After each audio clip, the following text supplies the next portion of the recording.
Welcome to Krackle Comics Weekly. This is the epic show where we talk about epic comic books. My name is Vincent, and my illustrious co-hosts are Daniel. Mike. That's their names. And first we do a haul segment, which you can only see on the video section because we use visual aids. So I picked up, and this continues the running theme of some previous haul segments. Here are some epic collections. So here we have, I'll go in alphabetical order. We have Avengers: The Gatherer's Strike. This is volume 24, covering 1993 to 1994. This is the Bob Harris and Steve Epting run. Then we have Incredible Hulk, Ghosts of the Future. This is volume 22, 1995 to 1996. And The Punisher, Capital Punishment, volume 7, 1992 to 1993. So this is all some 90s goodness.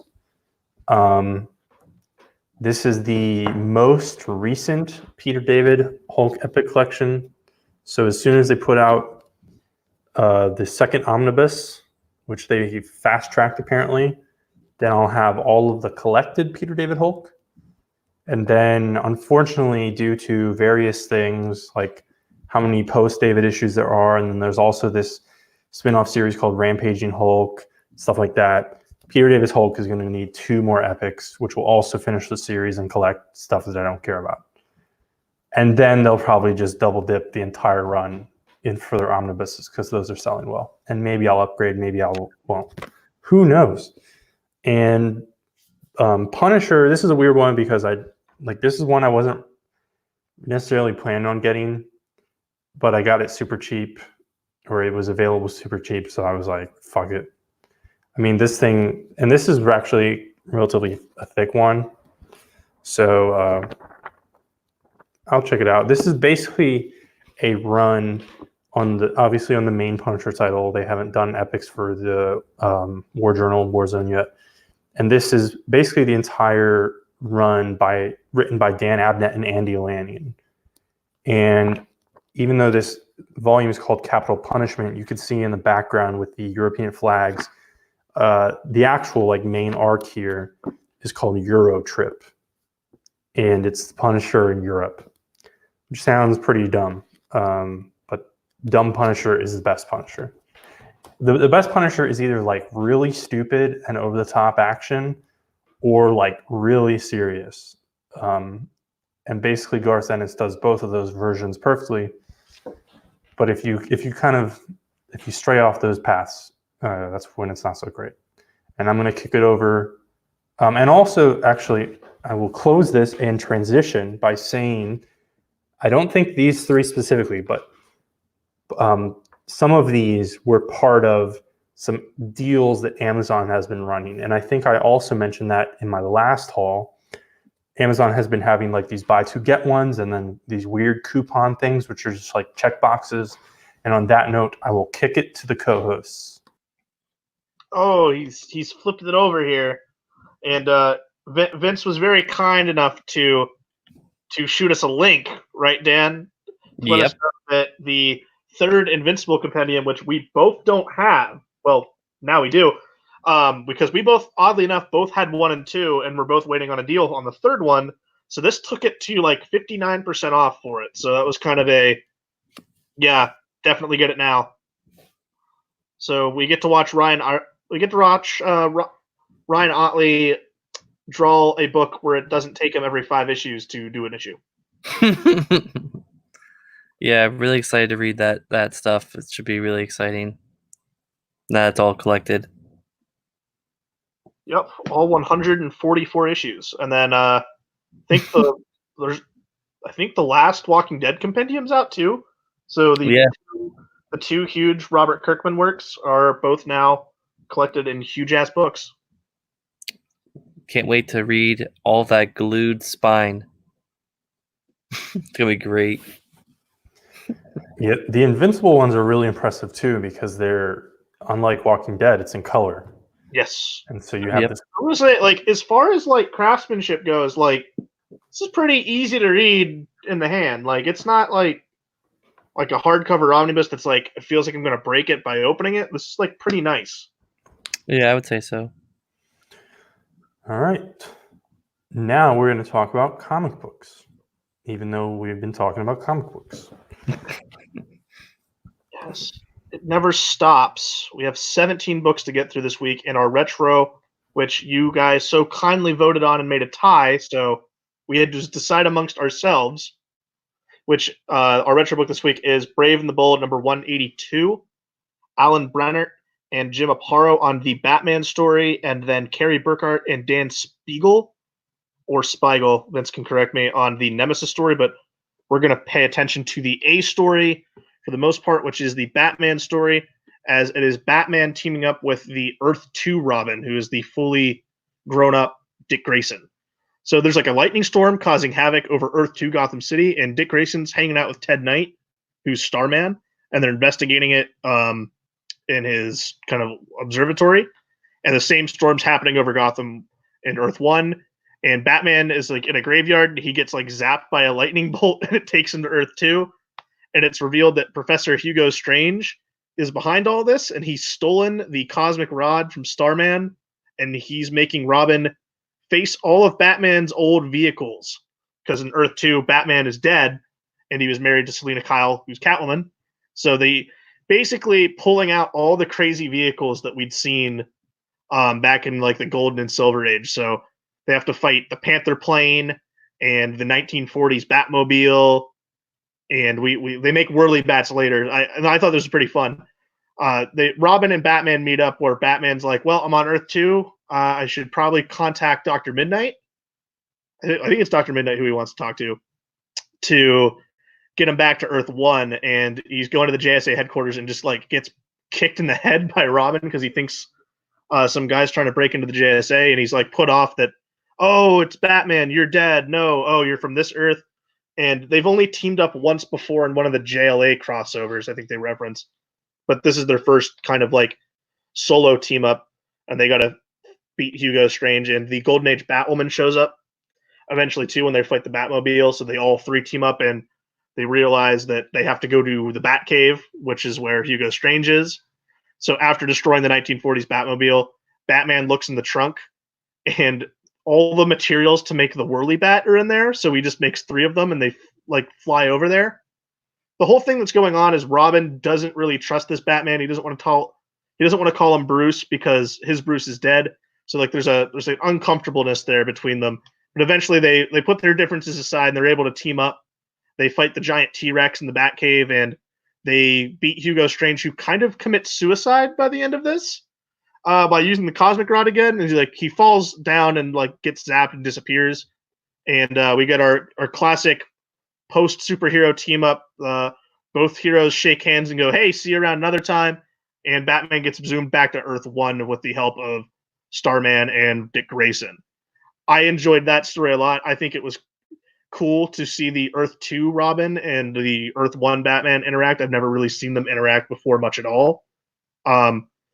I like Earth 2 Robin's costume. It's very much of its time.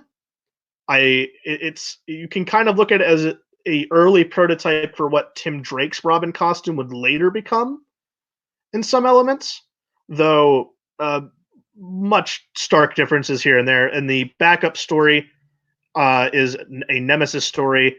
I already said the creative team earlier, and the assassin Gray Fox is hired to kill Nemesis, and they eventually meet in like this busy city intersection, and they both start taking pot shots at each other. And Nemesis, because he like can turn into anyone, he like quickly switches his coat and like throws on a disguise, and he blends back into the crowd. So like it ends with a cat and mouse game commencing for the next issue. It was kind of a nothing thing for me. I'm not really familiar with Nemesis. We were really here for Batman, but I like this a lot. I think it was one of the better retro books. Jim Aparo Batman is always appreciative to see. We've talked about Jim Aparo's Batman a little bit more detail on what our previous podcast on our old channel, Student Shield, when we were doing the No Man's Land show, which we're still doing. We're almost at the end of that. Alan Bennett's writing, solid stuff here. What did you guys think? I enjoyed this a lot. I want to butt in and kind of do some of the history stuff, and then I'll let Dan close us out as kind of the relative DC outsider / Batman outsider. Alan Brenner wrote kind of scattered issues of Brave and the Bold and other things.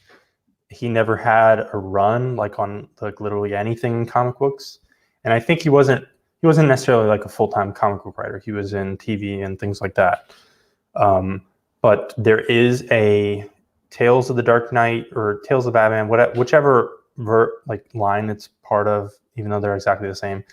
There's a hardcover for Alan Brenner's Batman material, and some of his issues are just like, okay, there's a team up, but a lot of his issues he plays on like interesting kind of concepts where there's some Earth 2 stories or just other stuff like that. And this is definitely not his most famous story. He also wrote the story where essentially Bruce and Selina, like essentially what leads to their marriage, the Earth 2 versions of them, like where they finally like accept each other.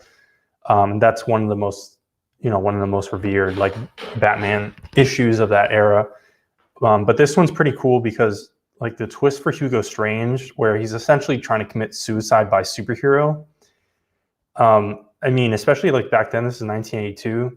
It's kind of interesting. It's kind of like, innovative or hard hitting, or I don't know how to describe it, but I like that.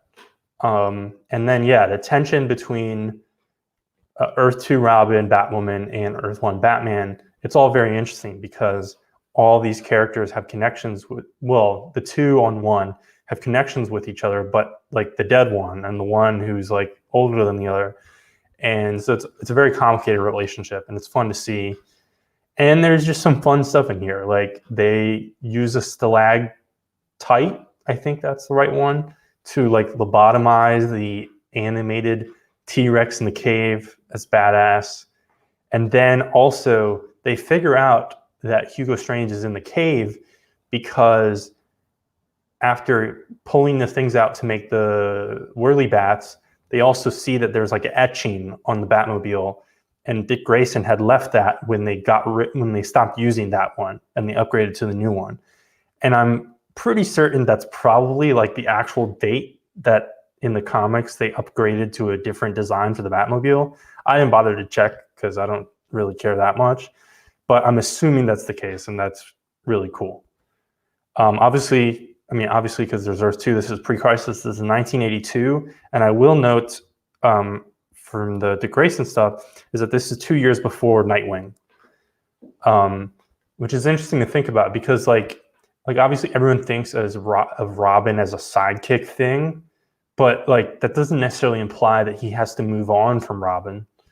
And of course, obviously, this is also pre-Jason Todd, so it's interesting to think that, like, if they didn't have Jason Todd in mind or anything like that, like, Dick Grayson could be Robin today, but totally still an adult. And obviously they evolved his costume through time and stuff like that. And then on Nemesis, I don't think there's really much at all to say on the story. It's only 8 pages, and this Nemesis backup ran from issue 166 to 193. So ironically, in this era, in the Bronze Age, where you still had most DC comics doing 1-issue stories, ironically, the stories where you would have multi-part like arcs would be these like obscure backups. And so out of context, just reading these 8 pages, like there's so much we're missing besides the fact that myself included, really know nothing at all about Nemesis. But on top of that, there's just so much context we're missing, and it's pulled out of a larger whole. But I will say, if DC wants to put out a paperback or one of their annoying little standard size hardcovers of the entire Nemesis run, that's like 230 pages, and I would buy it. I don't know that everyone would, but I would buy it. And I'm definitely not going to buy like 30 issues to cut out 8 pages to custom bind Nemesis, at least anytime soon. Especially, there's probably key issues in there. Don't hold me to that, but this is not going to happen. But yeah, this was a great story, and now I will give it to Dan. Yeah, you guys pretty much hit the head on everything. I don't really have a lot of background on like the different interactions, the different versions of the characters, but I thought it was good. The only thing that kind of felt a little bit of a slog for me was the writing. I felt like had a little bit. I don't know that the '70s is just what is this? The '70s or the '80s? 82. 82. Wow, it doesn't read like 82 at all. Okay, but that's the only thing I had. But it was good. It was kind of cool to read it. So What did you think of the Earth 2 Robin? I thought it was pretty cool. I mean, it was a little bit different than what I guess was expecting, but I thought it was the most surprising thing for me in here was to see Starman. I had no idea we were going to see Starman or the JSA in here. Which yeah, that's a cool classic costume for him too. it's such a good costume. Yeah, so simple. So, But if that's it, into this week's books. Dan, start us off. I certainly will. So, starting off this week, the Iron Man 2020 storyline crossover event, the Robot Revolution, continues with 2020 Machine Man #1, written by Christos Gage, art by Andy McDonald. There is a second story as well. I'm not going to go into much detail about that one because I don't really see it as important as the first one. So the first one is pretty much opening up to Machine Man reminiscing about his relationship with Jocasta. And, going back to Iron Man 2020, at this point, she's being brainwashed by Banetronics and Arno Stark. So where we pick up is exactly where we left off in Iron Man 2020 #2, which we went over last week. So if you have a chance after you watch this video, go back and watch the recap for last week's issue. So Machine Man's trying to get her to kind of like, run away from Banetronics and join him, and she actually shoots him out of the sky and he falls down, and she kind of like goes into like this pit to escape him. And Machine Man actually ends up fighting his original model of himself that Banetronics kind of like retrofitted and created to, serve as like defense for the building or whatever.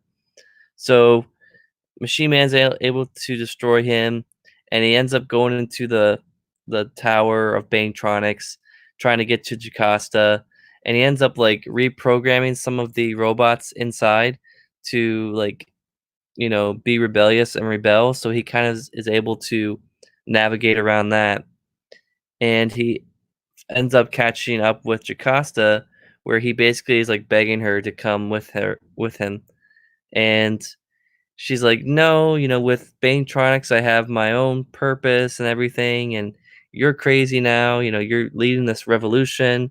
You've become, unstable in a way. And she's also like, by the way, I'm with a new dude, and his name is X-52, and he is the Machine Man of 2020, which is the big splash page that we get at the end of the issue. So pretty cool. Um, honestly, I keep saying this. I'm honestly surprised that this event is making so much sense to me and is actually building steam with all these tie-in issues. I really, really enjoyed this. It's definitely not my pick of the week, but I definitely enjoyed it a lot more than I was expecting, and I can't wait for the next thing. So I forget what the checklist was for the event, but I think the next book is Ironheart. I think I'm not sure. We'll see. The second storyline is just about these like scavengers that are like chilling around Banetronics like during this like fight with Machine Man, and they end up like scavenging these parts to make like other robots with.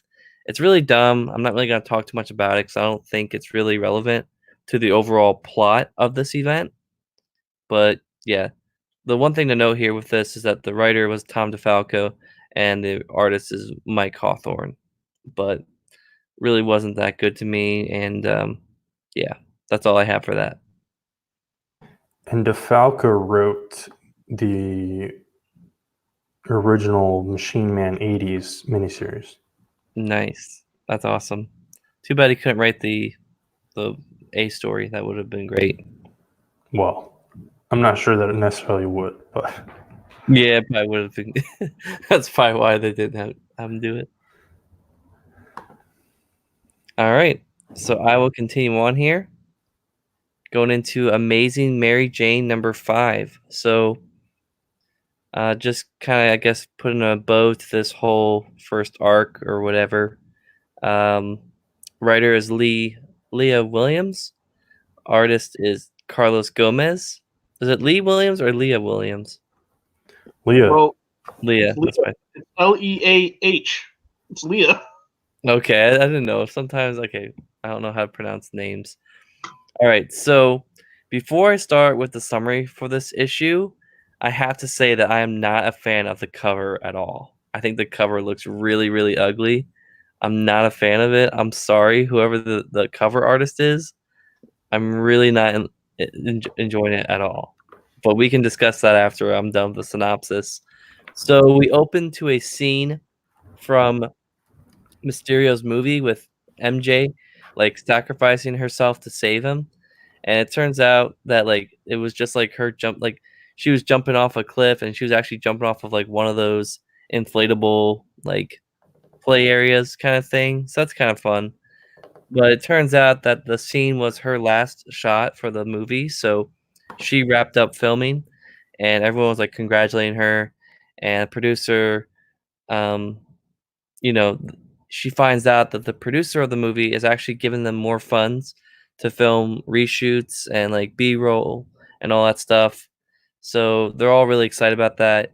And they're going into their last day of filming, which is like the last, I guess, fight scene that they're planning to do for the movie. So they want to make it count. They want to get it done because it's, uh, it's the miracle hour because they want to try to get it done between dusk and sunset and all that stuff. So Quentin is pretty nervous though because he's not used to this like success, so he's kind of like waiting for something to go wrong.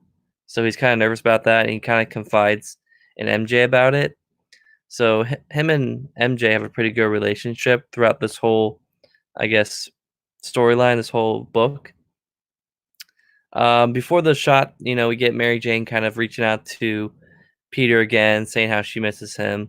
So kind of, I guess, just very tangentially touching the Amazing Spider-Man book.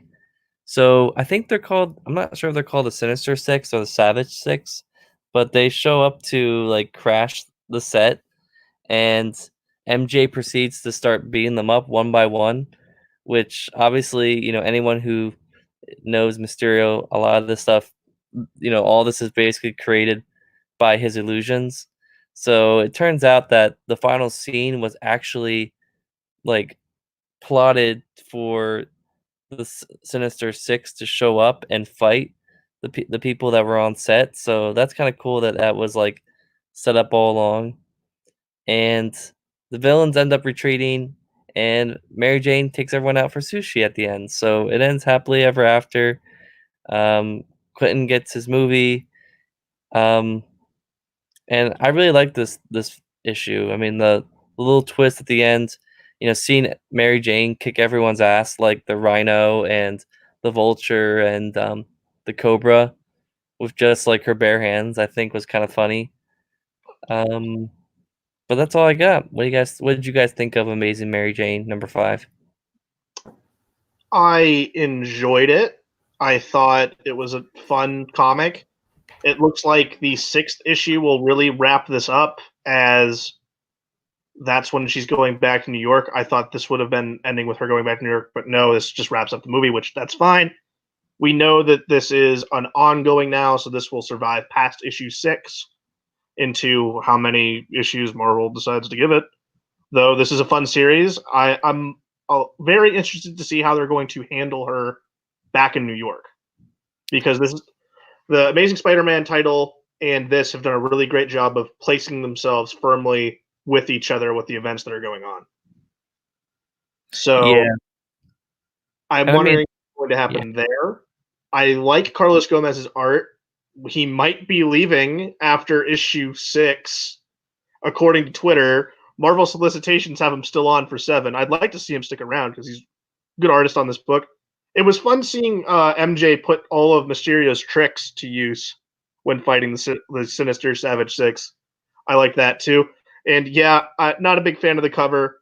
It's a Humberto Ramos cover, and I think the two of us are not big fans of his Spider-Man art. Vince will be the lone defender on this panel with this, but I don't believe he read this book this week, so he can chime in and look at it and tell us we're wrong, but he's wrong. No disservice to Humberto Ramos. I like him on other things, just not on Spider-Man. Yeah, and I honestly think that this miniseries, it definitely deserves an ongoing. I think it's a cool, different take at a book, and it worked. Well, I'll gladly. I think Vince last week said he'd gladly take Gwen Stacy over this. I'll gladly take this over Gwen Stacy, and I'll probably take this over Nonstop Spider-Man too, even though that's a book that was announced this week with Joe Kelly and Chris Bachalo. Which I'll read it because Joe Kelly, but I'll take things like this and Amazing Spider-Man Daily Bugle over those other two. But moving on. Yeah, Ramos is fine. The cover is kind of in line with like some of the shots that he did during Spider Island of MJ, like wearing parts of the costume and stuff. All right, Aquaman number 57. This is a key issue, but it's not the key issue that everyone's freaking out about on eBay this week, which we'll get to right after this. This is, of course, Kelly's Pseudocomics run. Last issue was a fill-in, sort of. And this doesn't pick up where the final page of last issue was, which was set in the present. This picks up right where 55 ended. And the cover's kind of interesting. It's like Mara, very, very visibly pregnant. And she's like over top of a giant Arthur head. And there's shadows on both of them. It's kind of weird cover. I don't actually like it that much. But Mara was kind of knocked out, thrown on the ground at the end of the big battle. And so Arthur rushes to her. She wakes up and she's like, will you stay with me, Arthur? Because she's got to go, get medical treatment. And he says, always and forever. And then they got to quickly go to the hospital, but not, just some hospital in Maine or Boston. I forget where Amnesty is, because she has, she's not really a human. She's got Zabellian physiology. So they got to go back to Atlantis. And the hospital there in Atlantis is kind of interesting. And I don't know how much of this is supposed to be like subtle political commentary, but they have like this super organized system where you like check in with like an AI and they treat patients in order of the severity of their ailments. But even still, they're really overbooked. And also there's some kind of epidemic going on in the background, which we're getting introduced to here. And as part of that epidemic, it's implied that, Dolphin is here, and it's implied that she is sick. And there becomes like this, I think it's coming up in future issues, but I guess there's this like brewing, like almost like class thing where Dolphin and some of these other patients are essentially being pushed out of the way for the Queen. And they're a little pissed off, even though Dolphin obviously has history with Aquaman. And turns out Mara is 5 months along, so she's not really, ready to give birth by the typical timeline. And then Ocean Master shows up with his Sea Goddess, which this was from the Ocean Master Year of the Villain one-shot. So again, as I said when I read that, that issue totally ties into this ongoing series, unlike almost all the other Year of the Villain one-shots. And that one was pretty good. And I really hope but doubt that it will be collected alongside this series. In fact, I'm pretty sure we already know it's not, which is very frustrating. And it turns out Mara's in a coma. And there's something weird about like they half try and explain how her powers work, where like her aquakinesis draws on like the storage of glucose or some shit and other stuff. And it's like, she's like diminished her brain when she did this. Her body usually would have stopped her from going over the top, but because she was protecting someone she loved, which in this case was Arthur, she like went over the top and went into this coma. But it's implied, obviously she's going to recover. But I actually skipped over a little bit. The Ocean Master bit is cool because he shows up because he's like, it's not necessarily like he wants to steal her from Arthur and stuff, but he has, he like Mara is of importance to him. But of course he's a very complicated figure. So it kind of starts a little scuffling and misunderstanding fight. And there's also like the various conniving members of the Atlantean, like high society, who are kind of bickering with Arthur back in the picture. But even though she's still in the coma and technically her life is in the balance, and we'll see, if there's any ramifications for that, this issue ends with the surprise that somehow in the middle of all this, not remotely pointed out to us, the baby was born. And Arthur holds his daughter in his hands at the end of this issue and says, "Hello, princess." And she's not named here. And so I'm pretty sure the first place that fans have seen her name is in the solicitations for like an issue a couple months from now. I don't remember her name. But obviously this is a different Aqua Baby from the one in the Silver and Bronze Age because it's a girl. And obviously lots of people know what happened to the first Aqua Baby, so I'm very interested to see this move forward. And also how Arthur and Mara, now that they're fully back together and they also have to deal with this baby thing, how they, reconcile their relationship and move forward. I still continue to really enjoy this book. It was kind of it was a little rocky jumping onto it, but it's become one of my favorite reads, even if it's not amazing. Quickly comment on Aquaman. It is interesting that the baby is a girl because I remember at the beginning of the run with Dan Abnett, Aquaman was having like future visions of him and Mara being married, and they had a son at that time. So maybe they will have a son. Maybe she goes off to do something else. Though I really like the idea of that, and maybe I'll check out Aquaman. Maybe catch up because it sounds like it's always a good series from you. Well, really, to catch up is like you literally got to go back to Jeff Johns #1. Yeah, really. And there's literally only like 6 issues that you got to skip. It's this Cullen Bunn arc called Exiled, where he gets like the costume. Yeah, he's got like a weird costume, and they change his powers, and he's like using lightning underwater. It's very strange. But basically, you've got this is issue 57. New 52 went 52 issues, so you're looking at 100 issues of Aquaman, and all for almost the most part, very solid. And that's definitely an achievement. But probably the most. Can you say the most consistent time for the title? Can it can take the crown from Peter David? Yeah, I would say so. I mean, obviously Peter David was one run, but that was only like 40 issues. Right. And this has gone on 100+ issues in many years. So yeah, and I mean, you could. What I thought you were getting to is you could make the argument that Aquaman has been not necessarily like the top tier all the time, but you could make the argument that Batman has been the most consistent title since the New 52. When you said Batman, but I'm guessing you mean Aquaman. Yeah, that's what I meant to say. Aquaman. I mean, I think you could make the argument that it could be Batman as well, but yeah, if you want to look at just the title Batman, which just is Batman.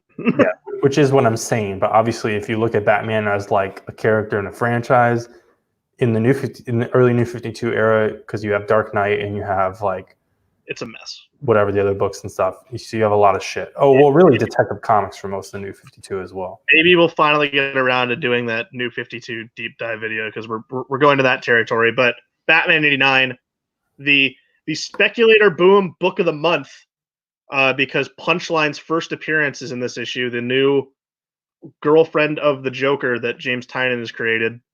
So, but which, by the way, if you can't get this issue anywhere other than for like $50 on eBay. So if you didn't pre-order it, oh well. And number 2, she appears just her mouth in one panel on the final page of the book. So it's not even like a real first appearance, which is hilarious. But James Tynion IV, and then we have 3 artists on this: Carlos Pagulayan, Gullum March, and Danny Miki. And I will say very early on here, you can tell 3 artists did this book because there's inconsistent faces everywhere in this book, and it gets worse as it goes on near to the end of the book. But Batman's still fighting off these assassins that he's been tracking since the very beginning of 86 to try to track the Riddler, because he knows the connection to the designer, this new villain that's behind everything. We get details about this villain, the 2 new villains that Tynion's created, Gunsmith and Mr. Teeth. Harley and Selina are teaming up to fight Merlin and Cheshire, and they end up meeting, all converging on the Riddler's hideout. I will say, though, I like Gunsmith. He's like this former soldier that got discharged for making illegal weapon modifications, and was made basically, he's kind of like Deadshot, but he can make a weapon out of anything, like spare parts and stuff. That's kind of his gimmick. And Mr. Teeth is like a Mr. Zaz type of villain, where he's like he's crazy and his face is cut into a permanent smile, and like he murders people and he pulls all their teeth out and surgically places them in their stomach. It's a whole thing, but whatever. Visually, I think they're fine, but I don't think these guys are going to get anything more than a kind of blip on the radar in a Batman encyclopedia. But that's just the way it goes.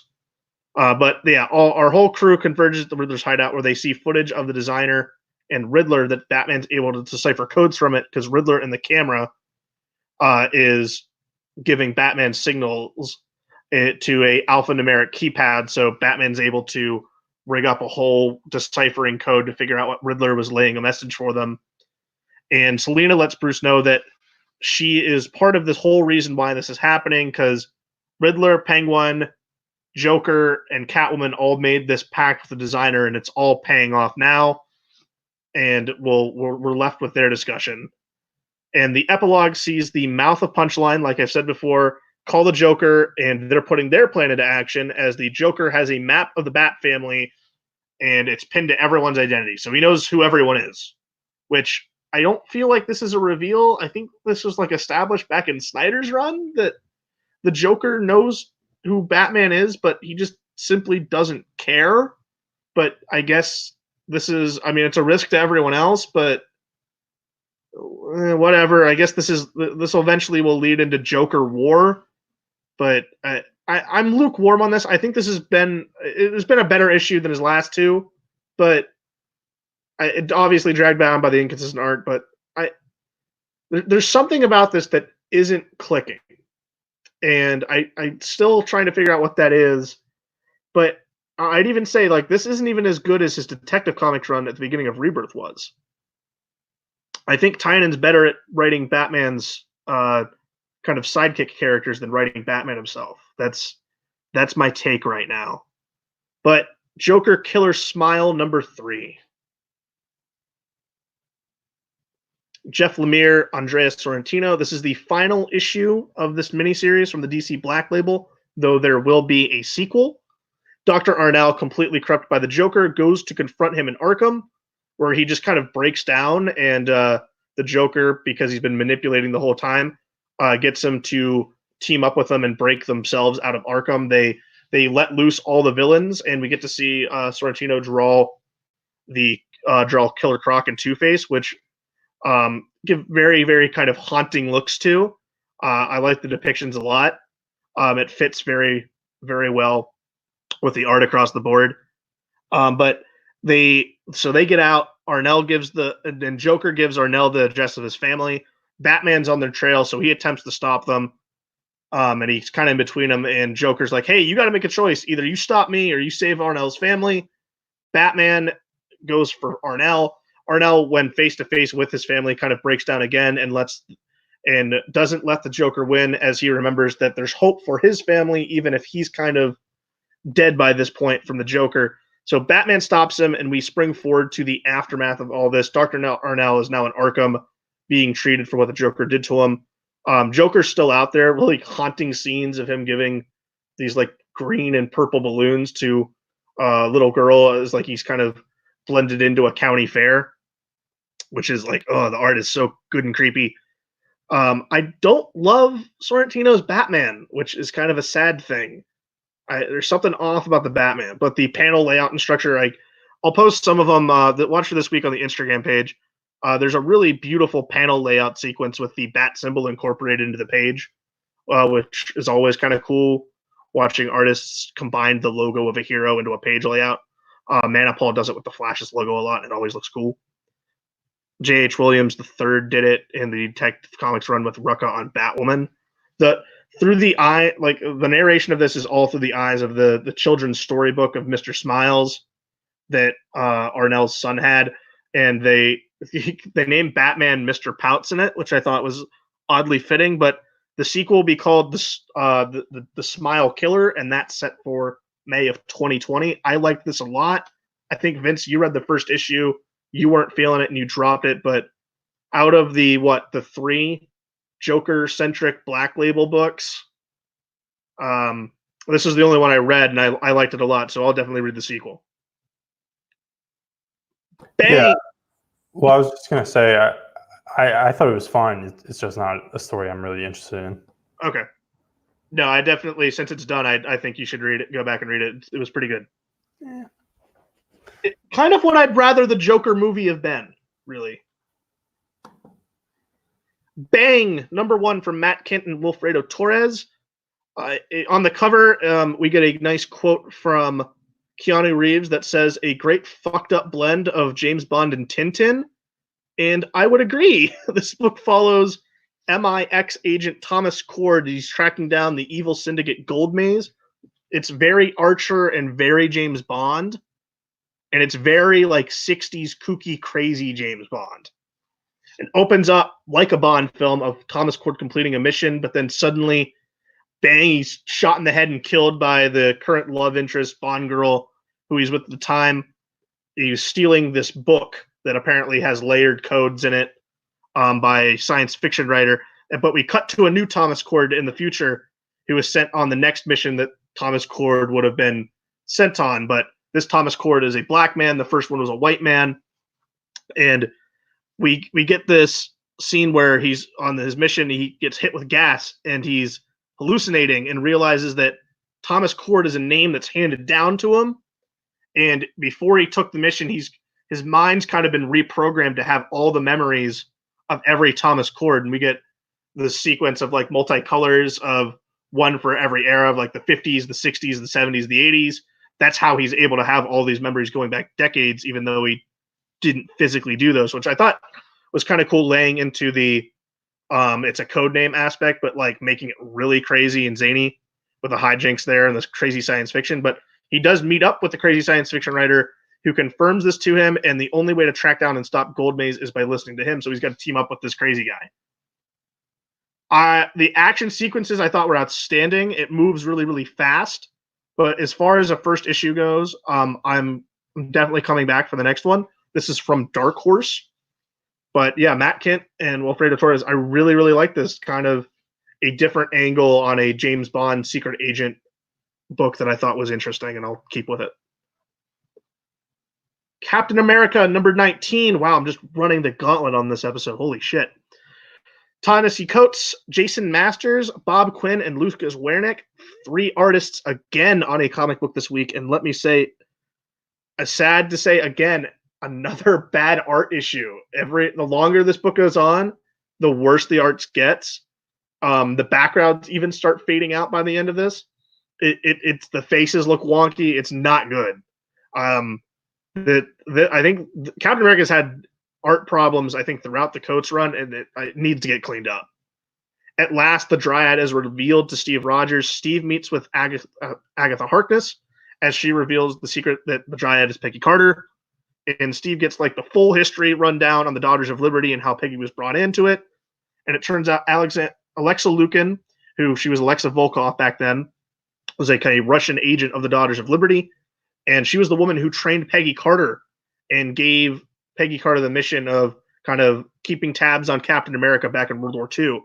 and heading into after the war with the USSR, Soviet, and the KGB, she defected kind of to that end. Obviously, later on, marrying Alexander Lukin, who we know is the Red Skull, and she is involved with sorcery and necromancy. And she was actually when Sharon Carter was captured, her by early, like very first arc of the Coates run, she was able to siphon off a part of her soul from Sharon, and that's what she used to resurrect Alexander Lukin, who was in the Ed Brubaker one as Red Skull. So that's how he's back alive, because Sharon shot him at the end of that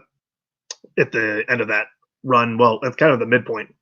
So Steve learns all of this, and it's kind of like a curtain drop moment of like, oh yeah, and Sharon was involved.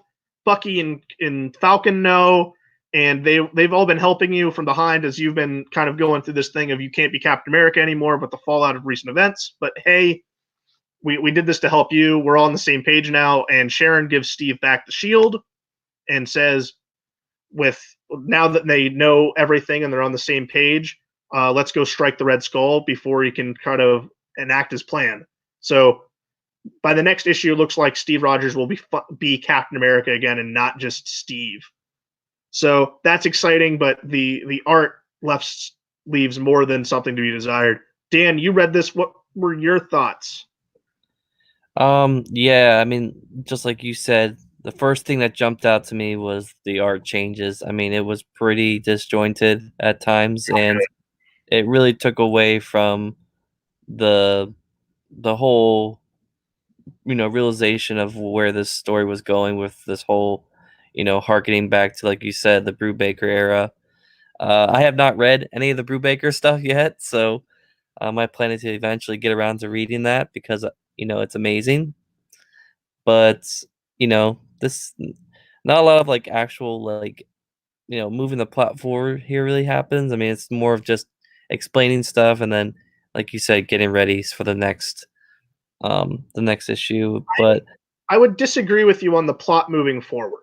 The plot did move forward here as I we're guess, laying yeah. the groundwork for what Alexa Lukin is back doing, and kind of with the direction of what we're going to see the Red Skull maybe doing, because we haven't seen the Red Skull since like the first arc of Coates' run, because Cap's been fighting Scourge and the new the other, like the super soldier guys. The like laid out, and we know that the Red Skull and Alexa Lukin will put these as like divots to keep Steve and his team on that, to not concentrate on them. So we're getting back to the Red Skull stuff. Yeah, I guess what I meant to say was like there's not like there's a lot of setup, I guess, going on in this issue. But you know what, one thing I want to mention, and I don't know why it's taken me this long to notice it or make a point of it, but like what is your opinion on like these like extended openings to these issues, and then they show like the credits page for the issue? Like what do you think of that? Because I like it. I think it's cool. It kind of reminds me of like the movies where like you get that opening scene and then you get the title card of the movie and then you get the rest of the movie, obviously. So I'm not sure. Like a television show where you have the cold opening and then the intro starts. Yeah, it depends on the book. The X-Men books drive me insane with it, because the text on those on the credits pages are super small, and they take up 2 pages of a spread. Here, I don't like the layouts of them because they don't. So when we have 3 artists listed here, they don't like fully credit the artist. Like I had to like dig around to see who did what, which was a little bit frustrating. Daredevil's I like Daredevil's because you just open it up and it's there. There's no lead in. Captain America has a lead in. All the X-Men books have a lead in. I just wish it would be the same across the line. Total how they do this. It just drives me crazy when different books have different setups for credits pages. Or you'll get DC books that just don't credit anything, like those Superman one-shots from Bendis. If you remember, like Leviathan Strikes didn't have a credits page at all, which was like, how is that possible?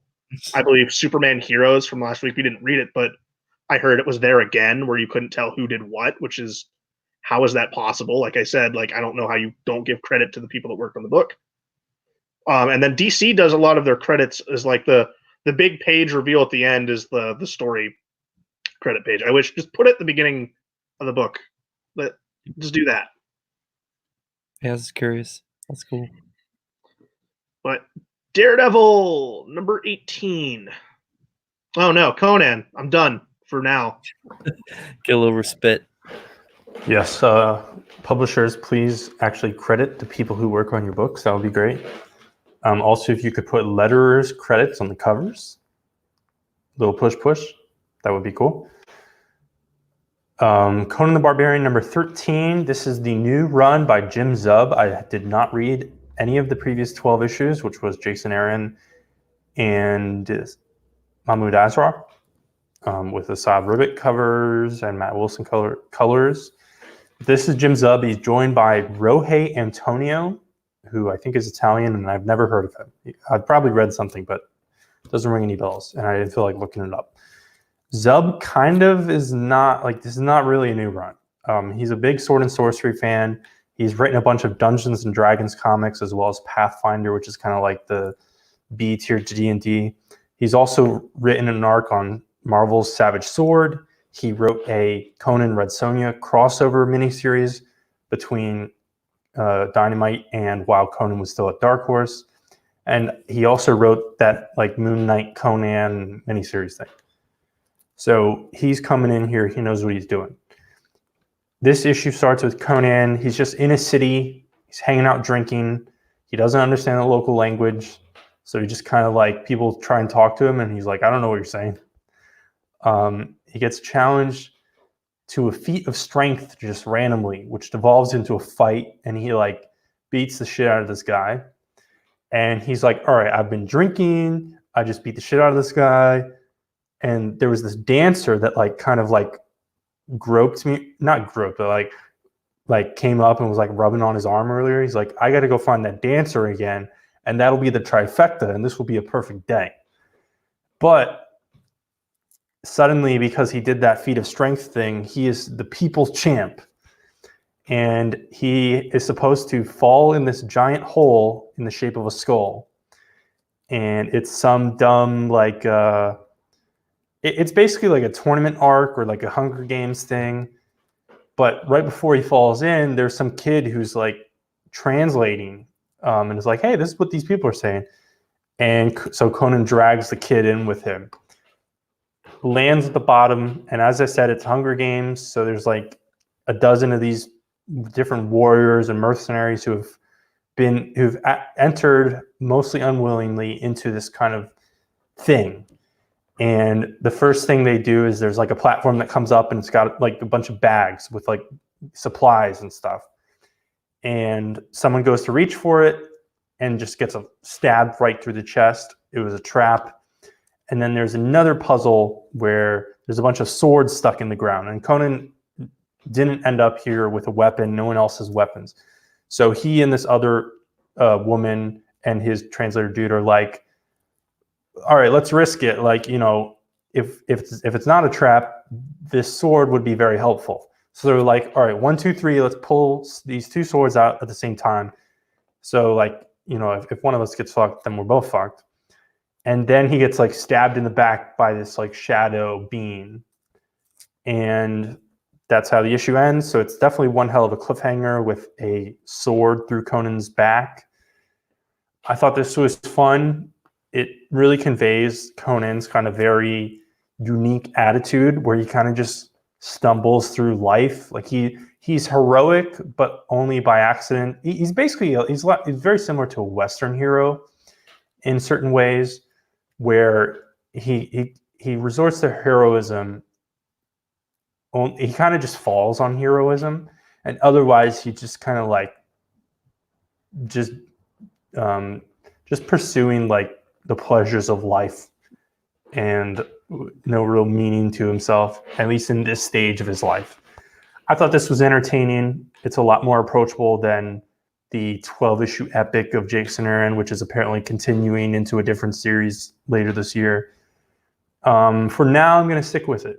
We will see, as you've seen probably on some previous haul segments, if you watch the video version, I've accrued a bunch of Conan stuff, and so I figured maybe I should actually start reading some Conan stuff. and I'm going to stick with it. All right. Now to Daredevil, because I forgot Vince was reading Conan. Chip Zdarsky, Jorge Fornes. The hunt for Izzy Libris' granddaughter is on after we found out she was kidnapped in the last issue.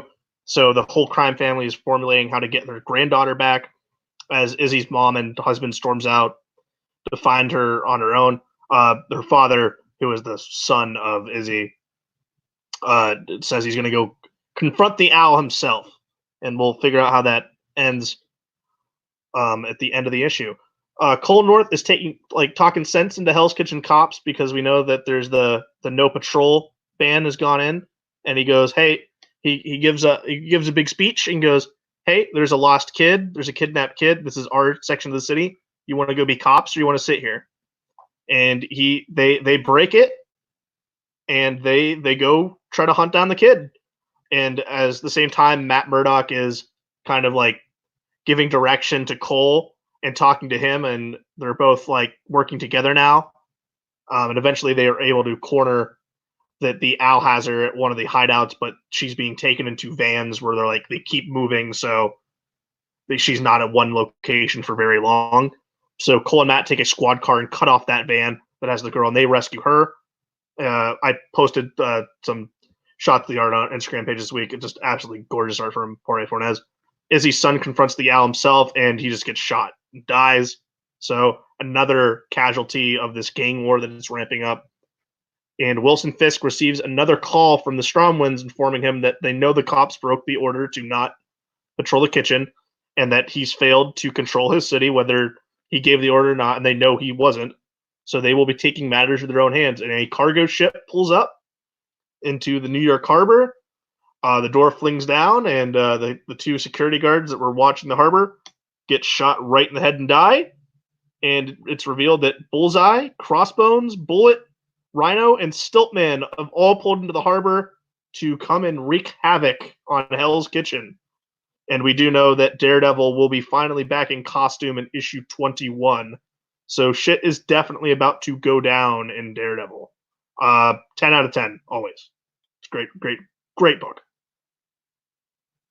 Yeah, I mean, there's really not much else to say with this. I mean, this is really boiling to a head at this point, and it's gonna be a great, a few issues coming up here.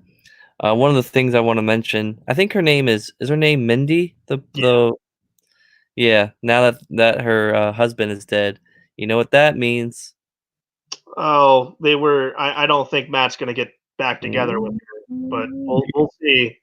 I bet you You do bring up a good point. We'll see. Yep. But this Matt Murdock is on a clear conscience, and he's trying to stay a straight and narrow path. But just we know that never lasts for long. Exactly. Ghost Spider. Oh God. First, not reading Daredevil, I have two random questions. So this character's name is Cole North, right? Yeah. Okay, I feel like I brought this up before, but why would you introduce a new Daredevil supporting character, with the last name North, when Dakota North is like kind of sort of a Daredevil character? Right. You've brought this up before. Okay. My second comment, and for Mike, for the Daredevil fan, is, has Bullet been used like much since the Nascenti run? Does he show up in like Bendis, Brubaker? Bullseye killed his son, so this is like the first appearance. Well, I had to look up who it was because I haven't read the Nascenti run yet because it's not all collected yet, and I like to read Daredevil just in huge chunks. So yeah, I think this is like one of his first appearances in a long time. And this might be the son of him because I think Daredevil killed his father or killed his son or whatever. All right, I'll look that up and just discover for myself, and I will pass it to Dan. All right, so I won't spend much time with this. Ghost Spider. Honestly, I'm probably dropping this book at the end of this, episode here. Just really not enough to really keep me intrigued. I've also missed a few issues, but that being said, probably still not enough reason to have me stay on here.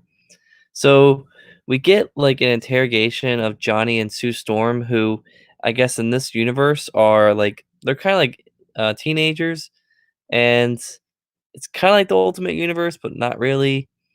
They're like influencers, and they've been kidnapped in Latveria for like 5 years, and they're back in New York, and like they're back on like Instagram and shit like that. So like that's going on. You have Gwen that's like waking up to an empty house, and she like flips shit because she's like, "Oh my god, is my dad dead or something happened to him at the police station?" So she goes like swinging throughout, um, throughout New York. And this is like the stupidest thing that she does in this whole issue. She like bursts down the door of the police in like the police station, and she yells dad like right in front of all these other cops, and I'm like, so I guess, secret identities aren't a thing or we don't care. Anyway, so she's like, "Oh my god, thank God you're safe." And he's like, "No shit, I'm safe. I'm a police captain and I work late nights sometimes." So she then just chills around New York, eats the hot dog, busts up a mugging, um, usual hero stuff. And the issue just ends with like the Storms talking about them being back from Latveria, and then Gwen is like, "Oh, I need to go stop and talk to them." So this is really not a good book. I was confused from the beginning as to the status quo of everything, and I just feel like this whole like other universe shit has gotten a little carried away. And I honestly missed the first volume of Spider-Gwen. That was this whole character at its peak, and ever since then, I feel like it's never gotten back to that level of quality for me. So yeah, so goodbye, Ghost Spider. Pour one out for the homie. Pour one out. All right, so transitioning from a shitty book to a good book, we get into Guardians of the Galaxy #2. This is the run by Al Ewing with art by Juan Cabal. And this storyline is just getting more and more complex and interesting. I do like the aspect with the Olympians. So we open up to Marvel Boy trying to break out Hercules as they attempt to fight the evil, like, Dark Olympus gods on this like city planet type of thing. And Star Lord ends up running into Artemis, which is actually kind of cool. We get like a little bit of a fight there. Star Lord ends up getting like shot in the arm by one of Artemis's arrows, and we get a cool demonstration, I guess, of Star Lord's element gun, where he uses it to trap Artemis in like a diamond shell, like not necessarily killing her, but kind of like trapping her so he can get away. But Star Lord ends up getting trapped by I can't pronounce this. Hephaestus? Did I say that You're right? right. You're correct. Hephaestus. I'm trying to get back to my mythology here from my senior year of high school. So Hephaestus ends up trapping Star Lord though, and Hercules and Marvel Boy run into Athena, where they run away like a bunch of wimps. So that's kind of cool. Well, not really cool, but it's kind of awesome how we get like these featured fights between like the Guardians and the Olympians. Star Lord ends up stabbing Hephaestus through the neck and killing him, which is kind of dark for a Marvel book. It is Guardians of the Galaxy, but was not expecting that. And his plan is to use like a black hole bomb to like blow up the whole city and kill all the Olympians and allow the Guardians to escape, because at this point they're all back on the ship that Rocket has been prepping for them to leave. And Rocket obviously is like, "That's not happening, dude. You're going to come with us. We're going to pick you up. You're not going to kill yourself to let us escape." And Star-Lord actually sets the ship on autopilot and detonates the bomb, killing himself. And we get some really cool flashbacks as he's dying to his origin, with the, I forget what the name of the guy is, but like the guy that's sitting on like the altar that from the original Star-Lord magazines. And at the end we get a really sad Rocket kind of mourning the death of one of his closest friends that he always, rags and it gets on his nerves and stuff like that. But he's mourning with Hercules, and that's how we end our issue. So at this point, Star-Lord is dead. As we all know here on this channel, people don't stay dead for long. I highly doubt Star-Lord is going to be actually dead for a while. My guess is he's probably like trapped in some other dimension or something. So I don't know. Mike, you read this issue, right? I enjoyed it a lot. I liked seeing Peter Quill work his way out of being trapped by Hephaestus by using his head instead of just kind of like shooting half cocked. But yeah, a little bit of a dark scene, but like unexpected, but it was for the shock value of it. Obviously, he's using a black hole bomb, which opens up the possibilities to a bunch of different things you can do here. The cover of the next issue is Gamora, who we haven't seen her since issue 1. So I imagine they'll be kind of bringing her in. Maybe Drax will show up back again.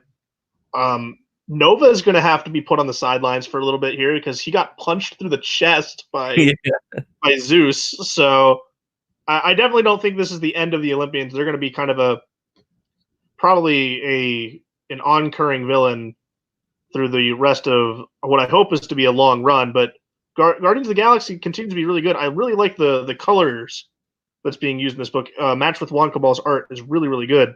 It's one of the more unique looking Marvel books of the line right now in terms of its use of color. It's a lot more brighter and not big on the primary colors, but the kind of the secondary colors. But like the primary colors used in it are like different kind of lighter hues. It's a very interesting look. I like the book a lot. Yeah, and I feel like this run. I mean, we're only 2 issues in, but I feel like this run is trying to set itself apart from all the other Guardians runs, especially post movie. All that stuff. A lot of them are trying to formulate to the stereotypes of the movie's characters, but I mean, this is really kind of set in to be its own type of book, and I really like it so far. So we'll see. We'll see. Back to DC and Justice League number 41. This is the new creative team, their second issue of Robert Venditti and Aaron Lopresti. The intro remarks on the Superman status quo. We get like 2 pages of Steve Lombard getting just screwed over by, I don't know, collateral damage while talking to someone about Superman's identity being public. And then to really nail it into your head, Superman has a quip against Eradicator where he's like, also, I'm Clark Kent from Kansas. But the League gets fucked up pretty quickly by Eradicator and his Daxamite army. And Eradicator has no limits, which is funny out of context. Batman finally convinces Madame Xanadu to chill the fuck out because she has no idea who he is because this is stupid continuity. And she shows up and saves the League, but it's not like she can turn the tide. She teleports them the hell out off to Scotland. But it turns out she somehow wasn't able to get everyone. So Eradicator has Wonder Woman as a hostage. And that's the drama. And that's all that happens here. There's nothing like smart or interesting about this, to be honest. It's just kind of Justice League action, and then tying in some Superman lore and kind of sort of some Legion stuff. Even though they haven't acknowledged that Daxams are weak to lead, there's a very, very easy solution here, as I said last time. But it's just fine. The art's good. Though on the coloring side, I don't know what they're doing. Whenever Flash is using his powers, he has like a pink hue, which at first I was like, okay, they're coloring Flash weird and it's very distracting. But then when he's like just standing there, he looks normal and vibrantly red.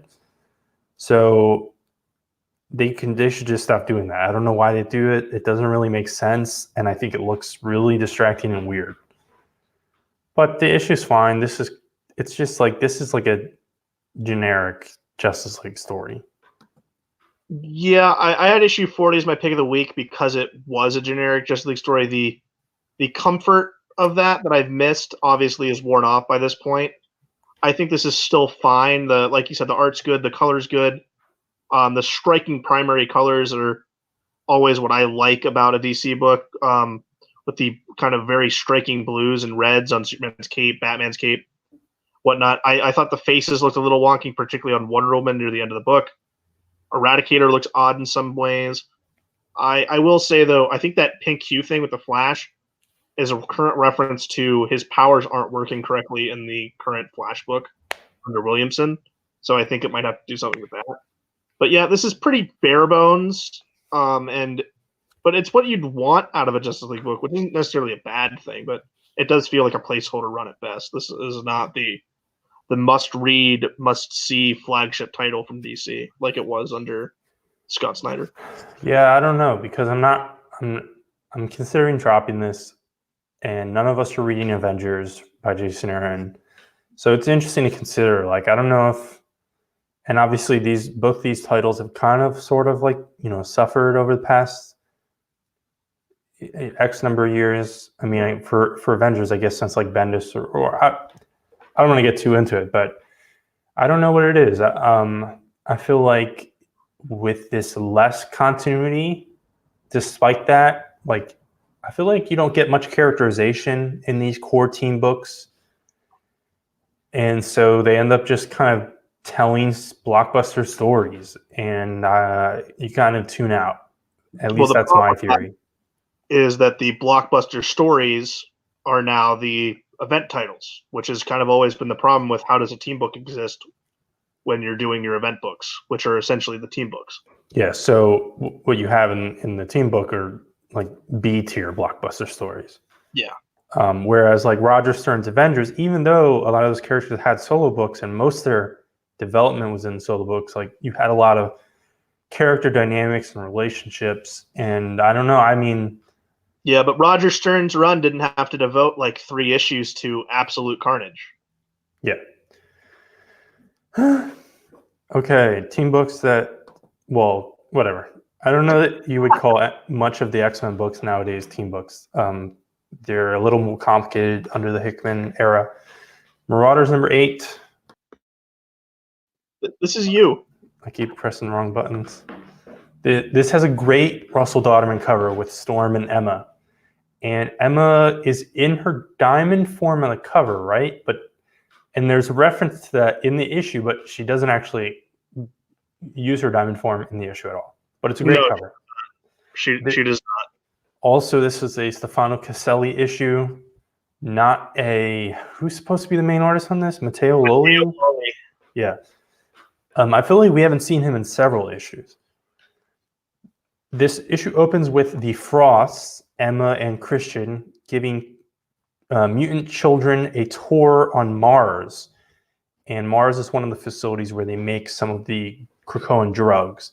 There's an interesting, like very quickly thrown in thing that Forge has made these automatons out of like Krakoan plant stuff, which they call them automatons. It's not like they're like plant creatures. So there's not really any like kind of moral question of sentience and stuff like that. But it's interesting to see even just on the technological level. And one of these kids calls humans flat scans, which I don't entirely understand, but it's like a derogatory term, which is interesting to see because we're seeing, some of these mutants, especially now that they have like this stable status quo and they're kind of like on top of things, that some of them are starting to resent humans or look down on humans. And Bishop suddenly finds Kitty's body floating in the ocean. So he calls up Emma. Emma breaks down, which again, I think is like both very out of character, but also very in character. I actually really love how Emma has been used in this series so far. Obviously, Emma is one of my favorite X-Men characters. And she assembles the Marauders. That's obviously Kitty's team. And Iceman is out with Bishop to recover the body and deal with all that stuff. And we get a really badass Iceman moment. This is like probably the coolest Iceman moment in probably like 8 years or something like that. There were a few really cool things in Jason Aaron's Wolverine and the X-Men. And then before that, you'd have to go back a bit.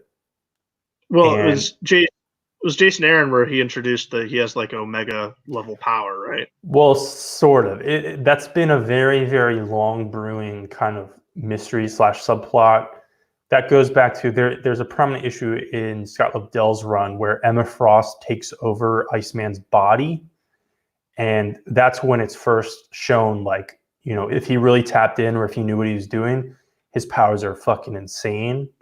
And Right. then Emma, like, accidentally unlocking that through his body kind of like set him up.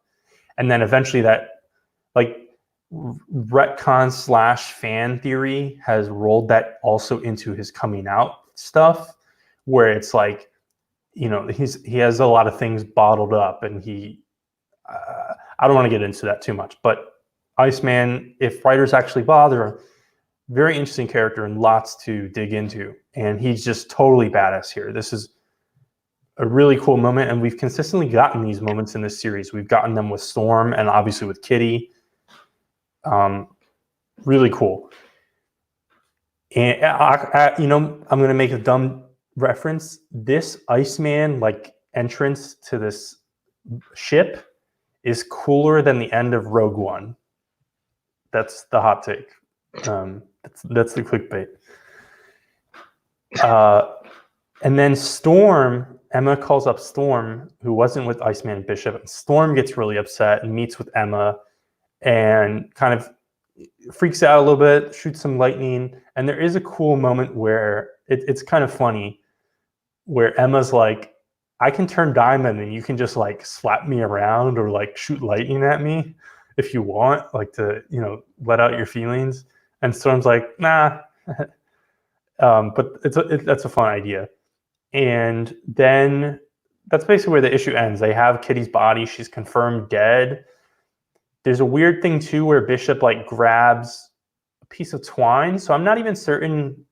I think they take the body, but he grabbed a piece of her hair and put it in his pocket because they just need a piece of DNA. But I think they also grabbed the body. But we will see if they can resurrect her, because obviously there are complications with her and Krakoa. Right. And then the epilogue here, we have kind of two epilogues. First, some random girl in Madripoor has Lockheed and is helping him recover. And then the black part of the Hellfire Club, the Shaw's kind of corner, has brought on Fenris, aka the Strucker twins, as the Black Knights. And they are Nazis. So that'll be strange. Obviously, eventually we'll get to a big explosion between Emma and her crew and Shaw. Right. And I'm looking forward to it. Yeah. It's been a fun book. Still a good, fun book. Now, we're hitting a time cap here. You said you were going to go quick on Marauders and rant about New Mutants. You used your time for ranting on Marauders, so you don't get that for New Mutants. All right, New Mutants. This is a Hickman and Rod Reese issue. Hickman goes really verbose with Bobby's narration off the bat, which he did last issue. And then he gets way too meta about that fact, where like Bobby is referring to the fact that he's recapping and talking about how this book has a rotating creative team and premise, and that they skipped an issue.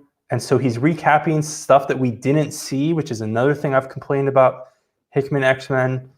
And I just wanted this to stop, and it really annoyed me.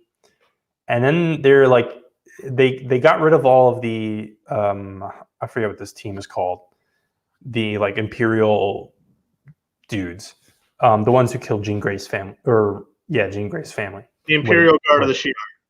Well, they're not Imperial Guard. I forget what they're called. The like rogue hunter ones. Oh yeah. They got rid of all of them last issue, or between issues, I guess. But it turns out actually one of them is left, and it's like a sentient gas. And so there's some dumb like Hickman Morrison like pseudo science bullshit. And they show up on Chandalar, And it's a fight since they figured out that there's some traitor involved.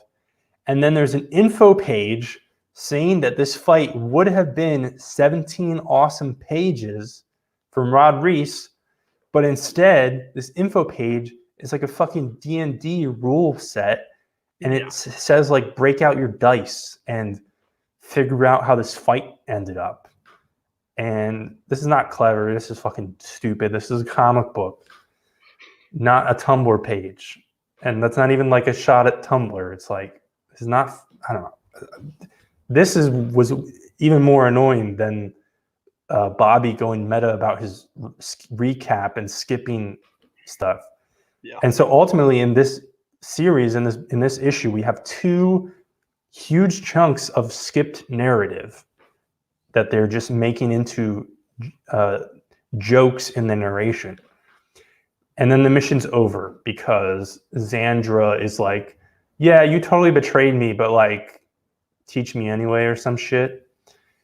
And then the kind of wrap up, I guess, of this whole arc is that there's a Krackle gate just straight up in Cannonball's and Smasher's living room now, which I think is like, I would probably be annoyed. Like, you could have put the gate like outside my house or something, or like down the street, or however it works.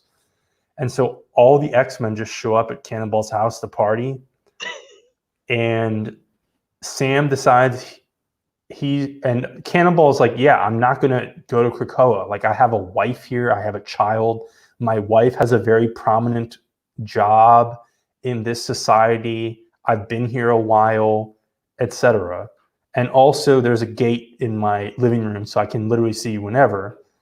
And so it's like, all right, yeah, that makes sense. Even though Bobby bitches about it for a second, but then Bobby's like, all right, I'm going to stay with you.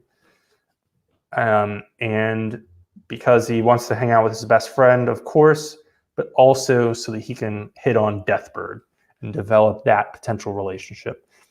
And it is teased, even though most of this is in the stupid recap, that Deathbird at least kissed him, like went out of her way. So there's a little bit of tete there. It's not just Bobby being Bobby. And that's pretty much it. Wolfsbane is a little bit out of character here. I don't know what Hickman's doing. He's kind of writing her as like a puppy dog or something, where she has these like moments where she's like licking things and acting kind of immature. It's strange. But overall, mixed feelings about this issue. Everything, a lot of things I mentioned, like genuinely like piss me off. But at the same time, all of the character stuff, like when it's actually just the characters, I think Hickman has a great voice for most of these characters, and it's a lot of fun. And Rod Reese's art, when he's actually drawing this parts of the story and not text pages where he should have been drawing, his art is fantastic. And it has like that lick of Sienkiewicz, but also totally being its own thing. Like, especially when Wolfsbane shows Xandra her power, she's like, I turned into a wolf. And we see like a little one panel of where it's like a transformation sequence. And then the end of it where it's Wolfsbane's face. It's very Sienkiewicz inspired. And so like this book would be a 10 out of 10 if it was like a proper comic book, but due to like Hickman's like eccentricities and stupid parts, it brings it down to like a 5 or something. I don't know. Very mixed feelings. I was gonna say, very rarely do we do ratings on the show. I pretty much agree with you, though. I do like the idea of him like Smasher not wanting Bobby to stay there, but he bought the building, so what are they going to do? I thought that was pretty good for a spite move, but yeah, I've said I enjoy the issues where it's the kind of the more Gen X new kids issues more than the original New Mutants team, and the doubling down on the meta is very, very odd. And being a big fan of Peter David's X Factor with Wolfsbane, who's featured prominently in that run, she's completely out of character here. So there's my gripes for that. Now, our final X book, which, by the way, Vince, we have 5 of these next week. So, well, maybe. Maybe. There may be decisions made. Yeah, well, we'll talk about that. But Ben Percy, we've already seen his Wolverine a little bit from writing X-Force, but Adam Kubert, Victor Bogdanovich, This is a double-sized issue. We have Adam Kubert doing the first story, Victor Bogdanovich doing the second. Both look fantastic. Adam Kubert still got it. Was kind of the big hit this week because holy crap, his art has never looked better here. And then Victor Bogdanovich is just channeling Greg Capullo. And a little Todd McFarlane there too. It's great art for all this. But Vince, if I'm wrong, because I went back and looked, this is the first time Logan, and when I say Logan, the real one, not some sort of different alternate universe version, so the first time Logan has had an ongoing solo series since 2014. Where the book was just simply titled Wolverine. Yeah, I mean, that sounds right, yeah. 6 long years, for better or for worse, you had to wait. So, like I said, 2 different stories in this. Our first story sees Logan and X-Force tracking down the use of a new drug called pollen that's being made out of siphoned and stolen Krakoan flower petals at the different gates that have been laced down, and they're laced with other chemicals, so like a synthetic marijuana kind of. A CIA operative is also tracking the same drug, so they're eventually going to correlate at some point.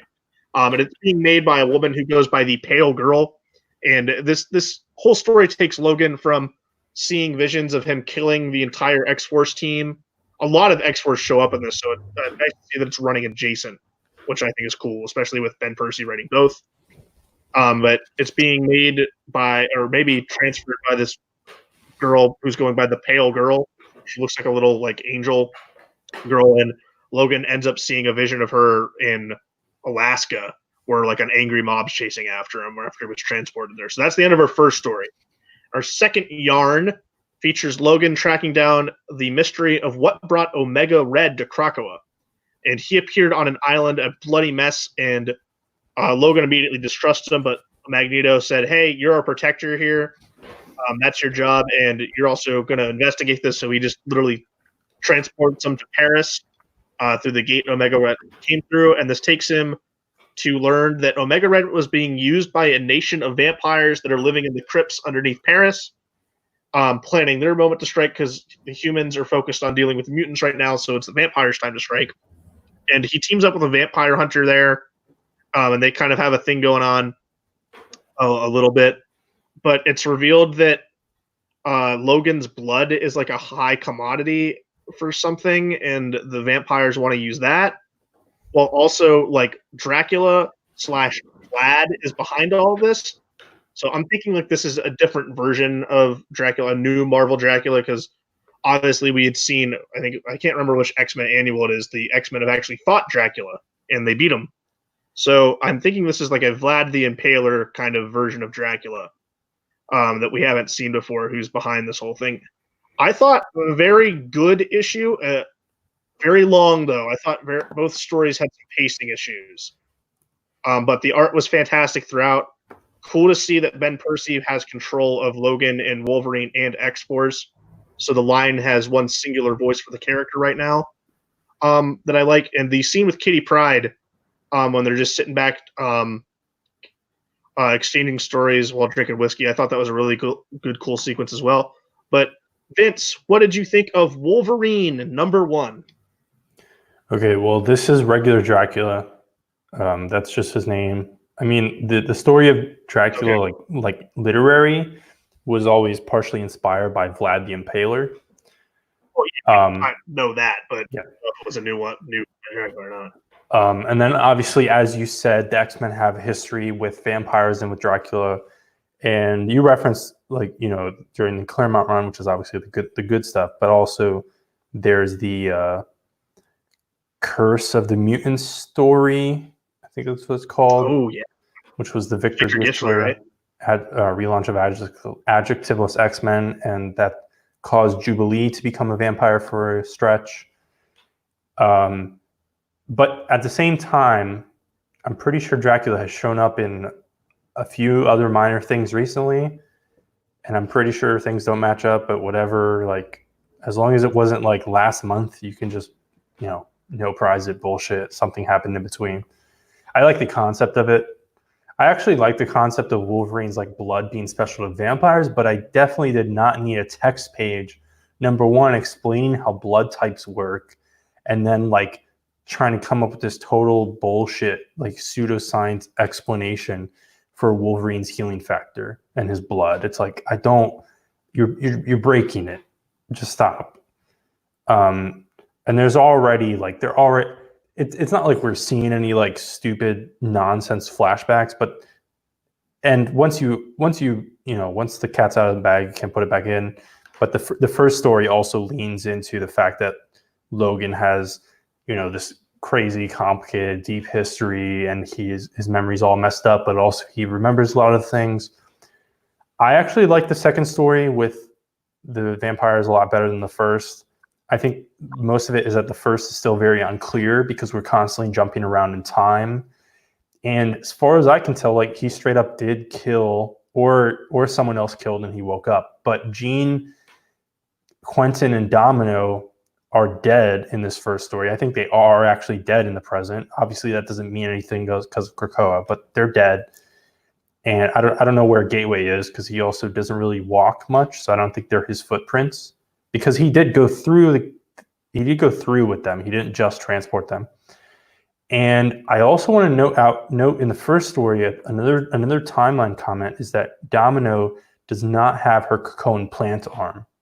So right. I don't know when this takes place. I thought the scene between Logan and Kitty when he's picking up his booze delivery is nice. I also really like the characterization and explanation for him playing hide and seek with the kids. I like this new character who's like this schlubby CIA agent who doesn't wear a suit. And also he's got something really weird. Like, I don't know if it's a scar or a tattoo or something. He's got like a big eye and like half of his head shaved. A scar on his forehead or something that opens up when he was like high stressed or something. Yeah. And getting there, and I'm interested to see. Yeah, and in some pages you can't see it, and then some pages it's super obvious. And he's got an interesting, like, kind of torn between things because his daughter's sick and she needs the drugs, but he's investigating people, improperly using drugs. Like, he could have just, taken the drugs and helped his daughter. And yeah, more interested in the second story with the vampires. This character looks like Huntress pretty closely, especially since we're reading No Man's Land. And Omega Red's entertaining. And then also, spoilers, he totally is a sleeper agent and still working with Dracula. And we're slowly seeing, not all the villains in Krakoa are, actually turning a new leaf and changing their ways. And if any one of them, was going to fit that category, Omega Red is a great candidate. My only thing with that is I thought I remember seeing Omega Red and the people that were like coming to Krakoa during House of Powers of X, but I could have totally just thought he was there and he wasn't. I'm not sure. You're probably right. There's probably a no prize for that, but also, again, I don't know when the timeline and stuff is, right. but it's definitely implied like X-Force is a thing, maybe in the second story. Because Magneto mentions it by name. Okay. He has a scene where he's like, you're our central intelligence agency. Which and I thought that was pretty ballsy. Like, Ben Percy over here. I mean, it's not like anything he's saying is like unknown or super controversial, but Ben Percy just takes a giant shit on the CIA in this issue, which is like still slightly strange in a mainstream Marvel book published by. Fits for Wolverine though, because he's doing the dirty work still. Like, that's what X-Force's job is. And I really love the moment where Magneto basically like heals Wolverine. Wolverine jumps at Omega Red, and Magneto's like, chill, and just freezes him in midair. That's Wolverine. We didn't need 2 stories. Like, this could have been issue 1 and 2. We don't need $8 first issues. This is. Well, that's the totally thing. $8 first issue, and Marvel issues standardly at this point, if it's a number 1, is at least $4.99. It's a little ridiculous, but it's topic for another time. We're hitting our time cap here.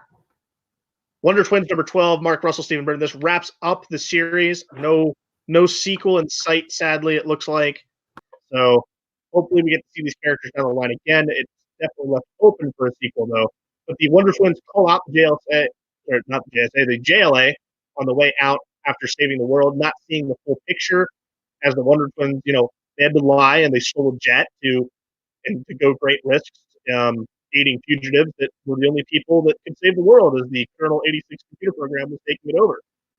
They leave the League in protest, and Lex has Cell Phone Sylvia create like a new League of Annoyance to get her phone back from the Wonder Twins, and they almost win until the Scrambler reveals himself and saves the Wonder Twins, giving them a life lesson.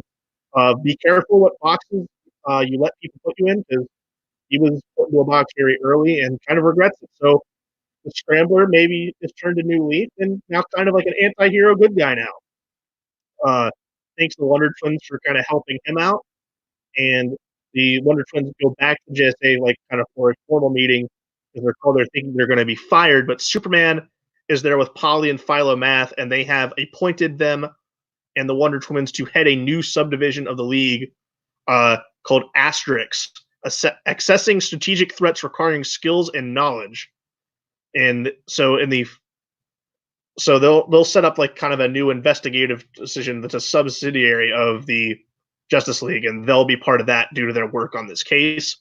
In the fight, though, between the like new League of Lawrence, the Self and Sylvia, and the Wonder Twins, we see Zan actually turn into a puddle of water, and Jaina turns into a pug, and some hilarity happens. That Gleek gets a shining moment as he fights the ringmaster that abused him from earlier or in the series. A really, really fun series that I'm sad to see it go, but I'm always excited to see what Mark Russell will bring to the comics world next, as he's kind of cemented himself as a big name, hot ticket writer now. Stephen Bird's art was fantastic throughout this. 12 really solid, great issues, and I think next week is the end of Dilate for Hero, and these were both in the Wonder Comics line that was upstarted by Bendis, and those were two very big hits for that line. So sad to see them go, but hopefully see them return in some way, shape, or form in the future.